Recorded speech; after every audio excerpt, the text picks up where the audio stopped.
அனைவருக்கும் வணக்கம்.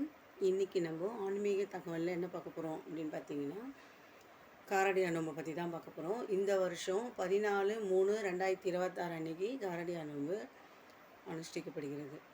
அதாவது இந்த காரடியா நோன்பு எதுக்கெல்லாம் கொண்டாடுறாங்கன்னு பார்த்தீங்கன்னா, முக்கியமாக பார்க்கும்போது கணவனுடைய ஆயுளுக்காக தான் முக்கியமாக இந்த பூஜை செய்கிறாங்க. பெண்கள் இந்த பூஜை செய்வாங்க. இந்த நோன்பு சாவித்திரி விரதம் அப்படின்னும் சொல்லுவாங்க. அதாவது சாவித்திரி சத்தியவான் உங்களுக்கு தெரிஞ்சிருக்கும் நிறைய பேருக்கு. சாவித்திரி தன் கணவன் உயிரோடு வரணும், அதாவது செத்து போயிட்டார் அவர் உயிரோடு திரும்பி வரணும்னு சொல்லி பூஜை பண்ணுற இந்த நோன்பு தான் காரடியா நோன்பு அப்படின்னு சொல்கிறோம். இந்த நோன்பு இந்த வரலாறு என்னன்னு பார்த்தீங்கன்னா, இந்த வரலாறு எல்லாருக்குமே தெரிஞ்சிருக்கும். இருந்தாலும் நான் சொல்கிறேன். சாவித்திரி சத்தியவான் 2 பேர் மகாராஜா. சாவித்திரி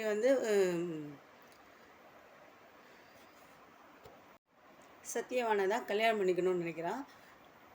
மகாராஜா இல்லையா, எல்லோரும் ஜோசியெல்லாம் பார்க்குறாங்க.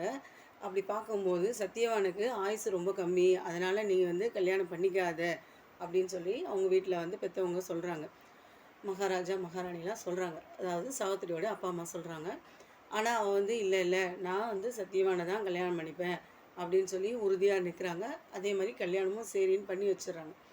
அதுக்கப்புறம் கொஞ்ச நாள் கழித்து அவர் ஒரு போரில் ராஜ்யத்தெல்லாம் இழந்துடுறாரு. எல்லாம் முடிஞ்சதுக்கப்புறம் காட்டுக்கு போயிட்டு வாழ்ந்துட்டுருக்கார். அப்படி வாழ்ந்துட்டு இருக்கும்போது ஒரு நாள் அவருக்கான ஆயுஸ் முடிகிற நேரம் வந்துடுச்சு.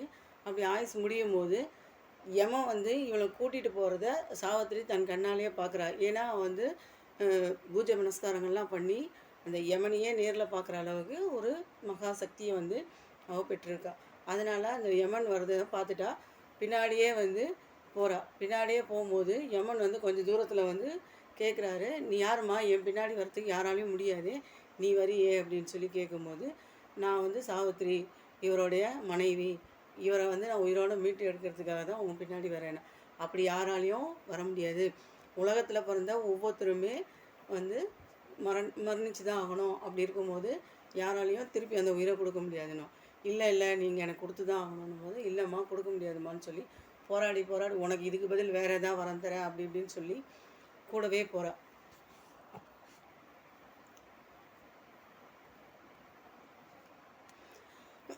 இப்படி கூடவே போகும்போது அப்போ யமன் சொல்கிறா, இதுக்கு பதில் வேறு வரன்னு தரேன்னு சொல்லும் போது, என்ன வரோம் அப்படின்னு சொல்லி கேட்கும்போது, எங்கள் மாமனார் மாமியாருக்கு என்னுடைய மாமியார் மாமனாருக்கு கண்ணு தெரியாது, அவங்களுக்கு கண்ணு வேணும்.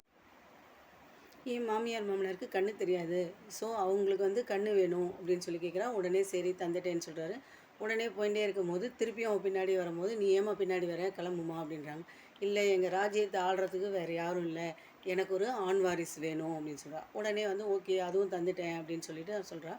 உடனே வந்தவொடனே யமலோகமே வந்துடுது. உள்ளே போனவொடனே கேட்குறா, ஏம்மா இன்னுமா போகலை, உனக்கு தான் வரன்னு கொடுத்தாச்சே, போக வேண்டியது தானே அப்படின்னு சொல்லி கேட்கும்போது, எப்படி நான் போக முடியும், என் கணவன் இல்லாமல் அப்படி உன் கணவனுக்கு பதில் தானே இவ்வளோ வரம் கொடுத்துருக்கேன், நீ கிளம்பு அப்படின்னு சொல்லி சொல்கிறா. இல்லை நான் பதிவிரதை, எனக்கு ஒரு குழந்தை கொடுக்குறேன்னு சொல்லியிருக்கீங்க, என் கணவன் இல்லாமல் எப்படி எனக்கு குழந்தை கொடுக்க முடியும் அப்படின்னு சொல்லி கேட்கும்போது, அப்போ தான் யமன் நம்ம செஞ்ச தப்பு உணர்ந்துருக்காரு. அப்போ உடனே வேறு வழி இல்லாமல் சத்தியவானை கூட அனுப்பிச்சி வைக்கிறாரு. அப்போது யமன் கேட்குறாரு, உனக்கு எப்படிம்மா இந்த சக்தியெலாம் உனக்கு கிடச்சிதுன்னு சொல்லி கேட்கும்போது, நான் சாவித்திரி விரதம் இருந்தேன், அதாவது காமாட்சி அம்மன் விரதம்னு சொல்லலாம். இதை நான் அனுஷ்டிக்கிறதுனால தான் என்னால் இந்த மாதிரி நல்ல சக்தியை பெற்ற முடிஞ்சது அப்படின்னு சொல்லி சொல்லும்போது, இந்த விரதத்தை எப்படி இருக்கணும்னு சொல்லி கேட்கும்போது, நான் காட்டில் தானே இருந்தேன், அதனால் எனக்கு தெரிஞ்ச வச்சும் நான் ஒரு அடையெல்லாம் வச்சு பண்ணினேன். நார்மலாக இந்த பூஜை எப்படி பண்ணணும் அப்படின்னு சொல்லி பார்க்கும்போது, இந்த விரதத்தை காலையிலேருந்து ஃபுல்லாக விரதம் இருக்கணும், எதுவுமே சாப்பிடாமல் இருக்கணும். ஏன்னா இந்த காலத்தில் யாராலையும் இருக்க முடியறதில்ல. முடிஞ்சால் ஃபுல்லாக சாப்பிடாமல் இருங்க. இல்லை முடியலன்றவங்க ஒரு பால் பழம் ரொம்ப லைட் ஃபுட்டாக எடுத்துக்கோங்க, இருக்கலாம். அப்புறமா சாயந்தரம் தான் இந்த வருஷம் பார்த்திங்கன்னா 14/3/2026 சனிக்கிழமை சாயந்தரம் 9லேருந்து 10 மணிக்குள்ளே தான் மாதம் பிறக்குது. இது மாசியும் பங்குனியும் சேர்கிற நேரத்தில் தான் இந்த சரடை கட்டிக்கணும். அதனால் காலையிலேருந்து விரதம் இருக்கலாம். முடியாதவங்க பால் பழம் சாப்பிட்டு இருந்துக்குங்க. இல்லை 10 மணி வரையும் நம்மளால் இருக்க முடியாது, 9லேருந்து 10 மணி வரைலாம் இருக்க முடியாதுன்னா 6:30 மணிக்கே கூட சரடு கட்டிடலாம். இந்த பூஜை ரொம்ப சிம்பிளாக பண்ணிடலாம். இந்த உப்பு எடை வெள்ளை எடையை வச்சுட்டு ஒரு சரட்டில் பூ கட்டி எடுத்து வச்சுக்கணும். எடுத்து வச்சு முக்கியமாக வந்து உருகாத வெண்ணையும் ஓரடையும் நான் தருவேன், ஒரு நாளும் என் கணவர் என்னை பிரியாது இருக்க வேண்டும். இந்த மந்திரத்தை சொல்லி அந்த சரடை நம்ம கட்டிக்கணும். இதில் முக்கியமாக வந்து உப்பு அடையும் வெள்ளை அடையும் தான் மெயினாக வைக்கணும். அதுக்கப்புறம் கண்டிப்பாக வந்து வெண்ணெய் கண்டிப்பாக வைக்கணும். இதெல்லாம் வச்சுட்டு சாமிக்கு வெத்தலை பாக்கு பழம் வச்சு சாமிக்கிட்ட இதெல்லாம் வச்சு நைவேத்தியம் பண்ணி சரடு கட்டிக்க வேண்டியதான். இந்த சரடை வந்து கழுத்தில் தான் கட்டிப்பாங்க.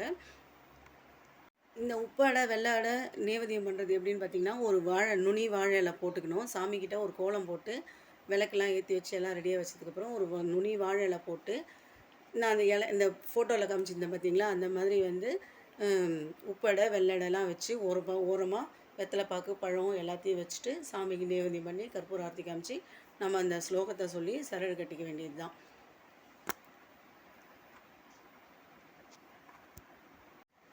சரடை கட்டிட்டு சாமிக்கிட்ட நமக்கு வேண்டிய வேண்டுதலை வச்சுனோம், அது அப்படியே பலிக்கும். இந்த வீடியோ உங்களுக்கு பிடிச்சிருந்துன்னா லைக் பண்ணுங்கள், ஷேர் பண்ணுங்கள் ஃப்ரெண்ட்ஸ். ஓம் நம சிவாய.